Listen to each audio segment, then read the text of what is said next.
அப்புறம் என்ன, மைக்க பிடிச்சாச்சு, வெடியை கொளுத்தி போட்டுருவோமா? அநீதி, அராஜகம், தில்லு முள்ளு இவை எல்லாம் திமுக முதற்றே உலகு. ஏய் விஜய் வீட்டு விட்டு வெளியே வா, ஏய் விஜய் வீட்டு விட்டு வெளியே வா. இப்படியெல்லாம் கேட்கும் போது எனக்கு எப்படி அது தோணுதுன்னா, ஐயோ இவங்க ஒவ்வொரு வீட்டில் இருக்கிற ஒவ்வொரு விஜயும் இவங்க கூப்பிடுற மாதிரியே எனக்கு தோணுது. என்னைக்காவது ஒரு நாள் அசந்து தூங்குவார்ல, அப்ப அவர்கிட்ட போய், சார் எந்த சின்னத்துக்கு சார் ஓட்டு போடுவீங்க? விசில் சின்னத்துக்கு தான்.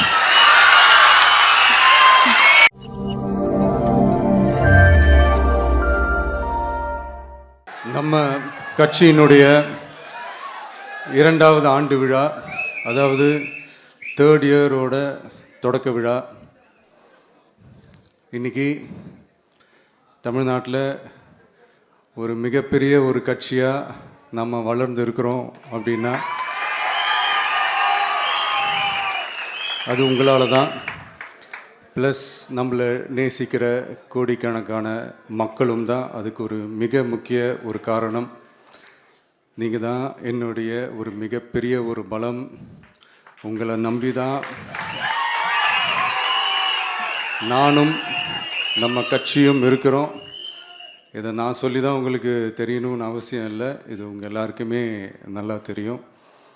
அதனால் இன்றைக்கி உங்கள் எல்லாருக்கும், நம்ம கட்சியில் இருக்கிற தோழர்களுக்கும் தொண்டர்களுக்கும், இந்த கட்சியினுடைய ஒரு தலைமை தொண்டனான என்னுடைய வாழ்த்துக்களும் நன்றிகளும்.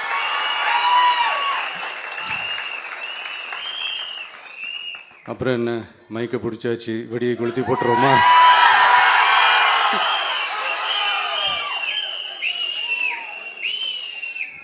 (1977) ஜூன் மாதம்னு நினைக்கிறேன், ஜூன் மாதத்தில் புரட்சித் தலைவர் எம்ஜிஆர் அவர்கள் ரேடியோவில் ஒரு பேட்டி ஒன்று கொடுத்தாங்க.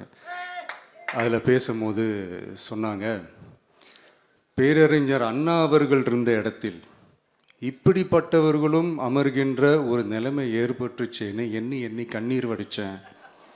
அன்னைக்கு அந்த கண்ணீரை துடைக்க ஆரம்பித்த இயக்கம் தான் அண்ணா திராவிட முன்னேற்றக் கழகம்னு சொன்னார்.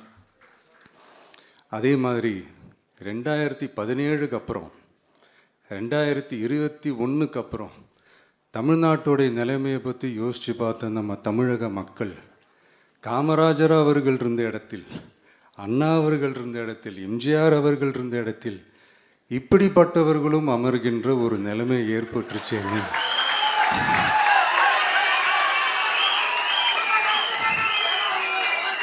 தமிழக மக்கள் கண்ணீர் வடித்தாங்க. இன்னைக்கு இந்த கண்ணீரை துடைக்க ஆரம்பித்த இயக்கம் தான் தமிழக வெற்றிக்கழகம்.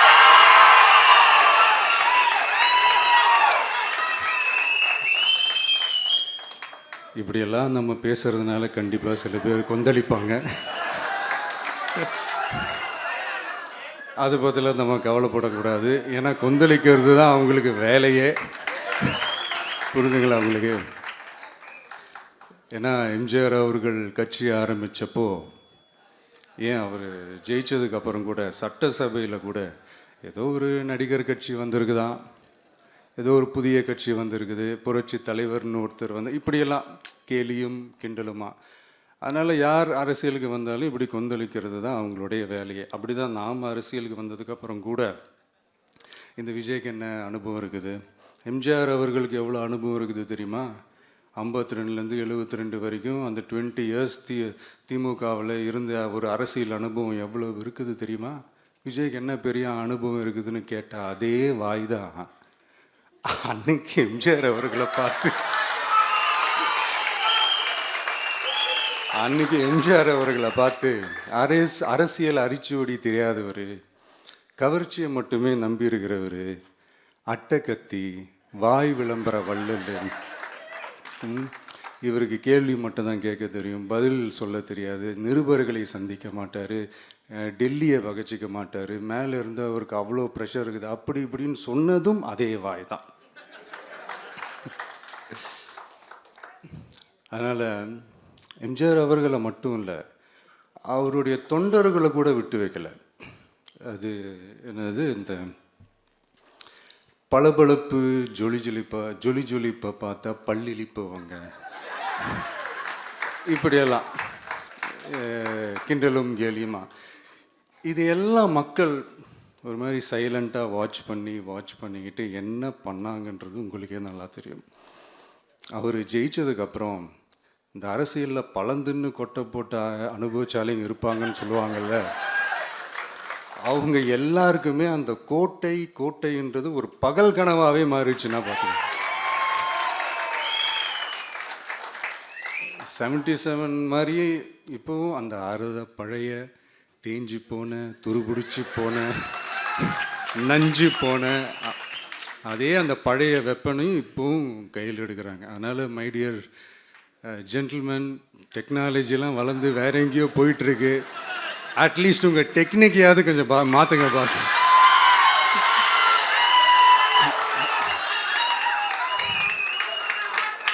காமராஜர் அவர்களையும் விட்டு வைக்கல. அவருக்கு இலக்கியம்னா என்ன தெரியும், அவர் மாபெரும் புலவர், அந்த புலவர் இந்த புலவர்னு அவரை பற்றியும் கிண்டலும் கேலியுமா. அதான் முன்னாடியே சொன்ன மாதிரி யார் எதிர்த்து நின்னாலும் அவங்கள கொந்தளிக்கிறது தான் அவங்களுடைய வேலையே.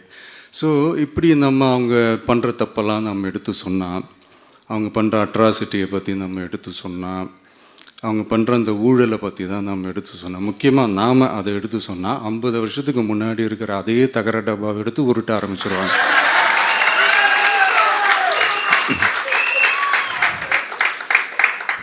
பவள விழா பாப்பாவுக்கு வேற என்ன தெரியும்?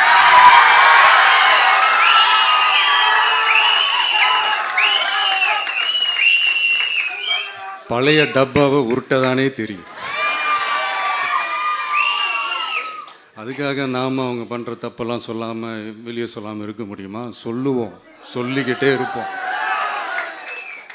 நம்மளை தவிர யார் அவங்கள ஏற்று நின்று கேள்வி கேட்கறது? யாருக்கு அந்த தில் இருக்குது?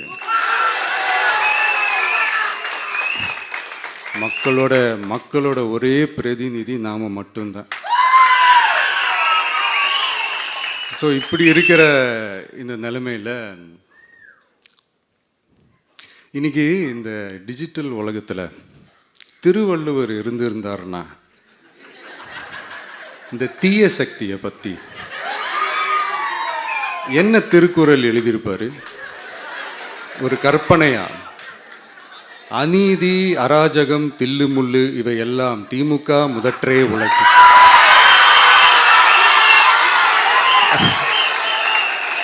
ஒரு கற்பனையா?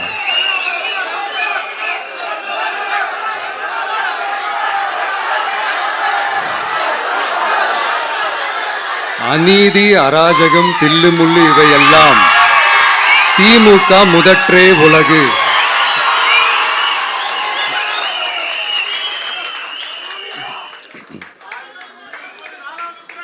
அடுத்து இந்த என்னப்பா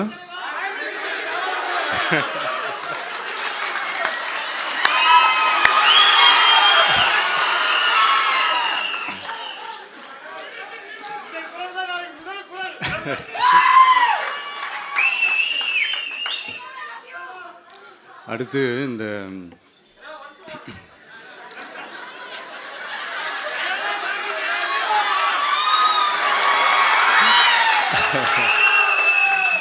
சொல்லிட்டேன், 2 வாட்டி சொல்லிட்டேன்.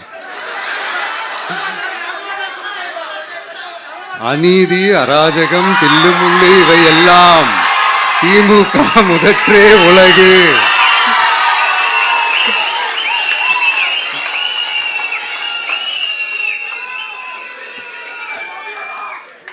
அடுத்து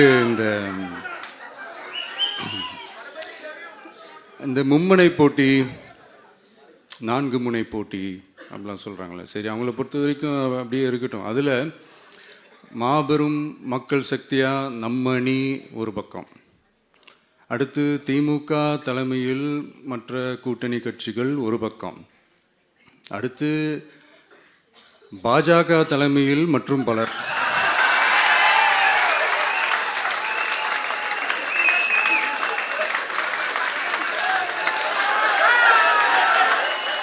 என்னப்பா சிரிக்கிறீங்க? உண்மையை தானேப்பா சொன்னேன்.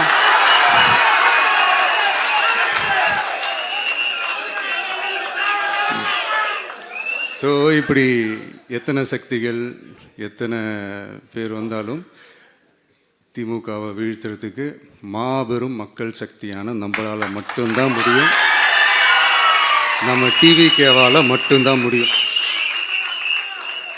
ஸோ இப்படி இருக்கிற இந்த நிலைமையில் ஏய் விஜய் வீட்டு விட்டு வெளியே வா, ஏய் விஜய் வீட்டு விட்டு வெளியே வா, இப்படியெல்லாம் கேட்கும்போது எனக்கு எப்படி அது தோணுதுன்னா, ஐயோ இவங்க ஒவ்வொரு வீட்டில் இருக்கிற ஒவ்வொரு விஜயும் இவங்க கூப்பிடுற மாதிரியே எனக்கு தோணுது. அப்படிதான் எனக்கு தோணுது. அதனால பொறுங்க பாஸ், வருவாங்க, முறையா வருவாங்க. ஓட்டு போடுற அன்னைக்கு ஓட்டர் ஐடியை கையில் எடுத்துக்கிட்டு ஒவ்வொரு வீட்டில் இருக்கிற ஒவ்வொரு விஜயும்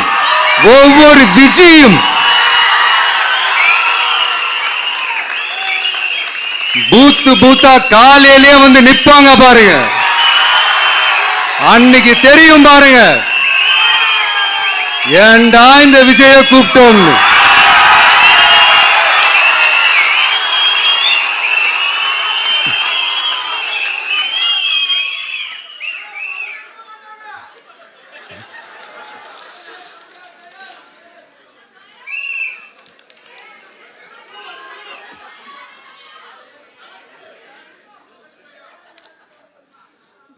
ஸோ இப்படி பேசினா உடனே இவரு நான் சினிமாவா இது அப்படின்ட்டு ஆரம்பிச்சிருவாங்க. நான் சினிமா விட்டாலும் நீங்கள் சினிமா விட மாட்டேங்கிறீங்களேப்பா.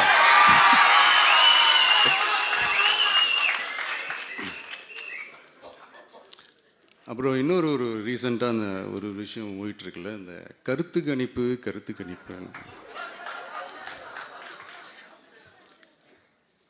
அதில் நிறைய பேர் உண்மையான கருத்து கணிப்புலாம் சொல்கிறாங்க. அதையும் நான் தப்பு சொல்லலை. சில பேர் கடுப்பில் விட்ட கணிப்பாகவும் இருக்குது, அதையும் நான் தப்பு சொல்லலை. இந்த கடுப்பில் விட்ட கணிப்பாளர்களுக்கு நான் சொல்லிக்கிறது என்னென்னா, ஒவ்வொரு ஊராக தெருவா வீடு வீடாக போய் நீங்கள் அந்த கருத்து கணிப்பு எடுத்து பாருங்கள். ஒவ்வொரு வீட்லேயும் டிவிக்கு இருக்கிறத நீங்கள் பார்ப்பீங்க.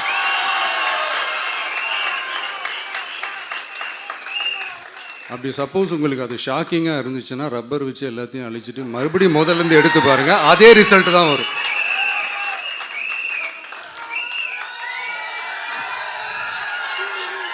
இது என்னப்பா லாஜிக்கு, அது எப்படி எல்லார் வீட்லேயும் டிவிக்கு இருக்கும் அப்படின்னு நீங்கள் கேட்டிங்கன்னா, ஒரு சின்ன சாம்பிளுக்கு ஒரு சின்ன டெஸ்ட் ஒன்று பண்ணி பாருங்களேன். நம்ம சிஎம் சார் இருக்காங்கள்ல, ஸ்டாலின் சார், ஒரு 2 இயர்ஸ் பேக் இருக்கும்னு நினைக்கிறேன். ஒரு மேடையில் பேசும்போது சொன்னாங்க, இந்த மாதிரி என்னோட கட்சிக்கு அவங்களுடைய கட்சிக்காரங்க சில பேர் பண்ணுற அட்ராசிட்டி, ஒரு சில மந்திரிகள் பண்ணுற சில அட்ராசிட்டிஸ்லாம் பார்த்து ராத்திரியில் எனக்கு தூக்கமே வரமாட்டேங்குது அப்படின்னு ஒரு 2 இயர்ஸ் பேக் இருக்கும்னு நினைக்கிறேன். அந்த வீடியோ கூட இருக்குது. அப்படி இருக்கிற அவர் என்னைக்காவது ஒரு நாள் அசந்து தூங்குவார்ல, அப்போ அவர்கிட்ட போய், சார்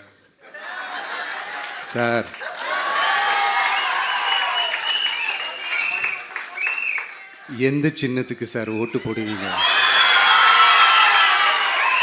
அப்படின்னு கேட்டு பாருங்க. விசில் சின்னத்துக்கு தான்.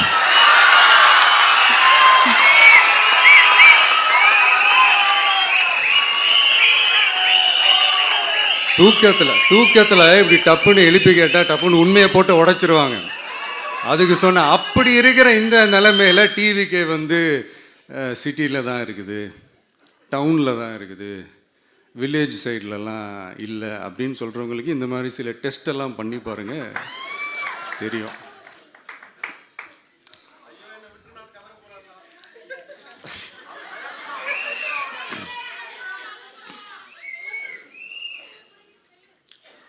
விசில் சின்னம் போகாத ஊரே இல்லை.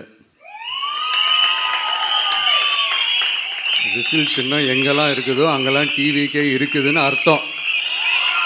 என்னுடைய அம்மா, அக்கா, தங்கைகள், அண்ணன், தம்பிகள் டிவிக்கேக்கு ஓட்டு போடுறத யாராலையும் தடுக்க முடியும்.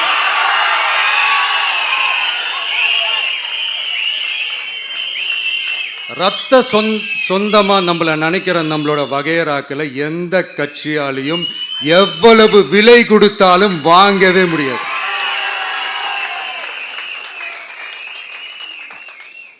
நான் ஓவர் கான்ஃபிடென்ஸில் பேசுகிறேன் அப்படின்லாம் நினைக்காதீங்க. இதுதான் கள நிலவரம், கள யதார்த்தமும் இதுதான். தீய சக்தியை வீழ்த்துறதுக்கு தூய சக்தியான நம்மளால் மட்டும்தான் முடியும்.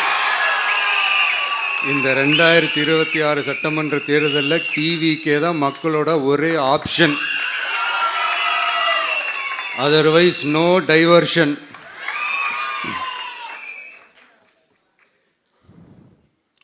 இந்த டப்பா இன்ஜின்,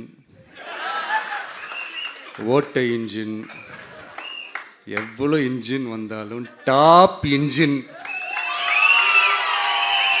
நம்ம டிவிக்கே தான்ன்றது மக்கள் ஆல்ரெடி முடிவு பண்ணிட்டாங்க. அதனால் நம்மளுடைய தோழர்கள் அதை மனசில் நல்லா ஏற்றிக்கிட்டு இன்னும் ஷார்ப்பாக ஒர்க் பண்ணுங்கள். நான் ஏற்கனவே சொன்ன மாதிரி ஒன்றியம், நகரம், பேரூர், பகுதி, கிளை எல்லா இடத்துலையும் அந்த பூத்தாக அந்த நம்மளுடைய வேட்பாளர்களுக்கு ஒற்றுமையாக இருந்து வேலை செய்யுங்க. நமக்கு மாபெரும் கூட்டணியான மாபெரும் மக்கள் சக்தியான குடும்பமாக நம்மளோட இருக்கிறாங்க. இன்னொன்று அன்றைக்கி நான் சொன்ன மாதிரி நம்மளுடைய விசில் சின்னத்துக்கு ஓட்டு போட வைக்கிறது மட்டும்தான் உங்களுடைய வேலை.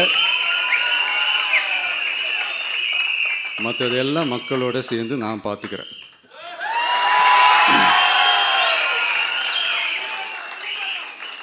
தமிழ்நாட்டோட அரசியலில் தி விசில் ப்ளோயர் இஸ் டிவிகே.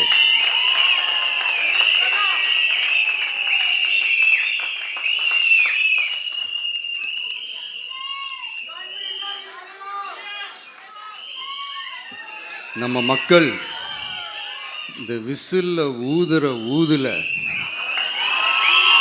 இந்த தீய சக்தியும் இந்த ஊழல் சக்தியும் தெரிச்சு ஓடணும். எப்படி தெரிச்சு ஓடணும்? அன்னைக்கு சென்ட் ஜார்ஜ் கோட்டையில் டிவிக்கு ஆளும் கட்சியா எழும்.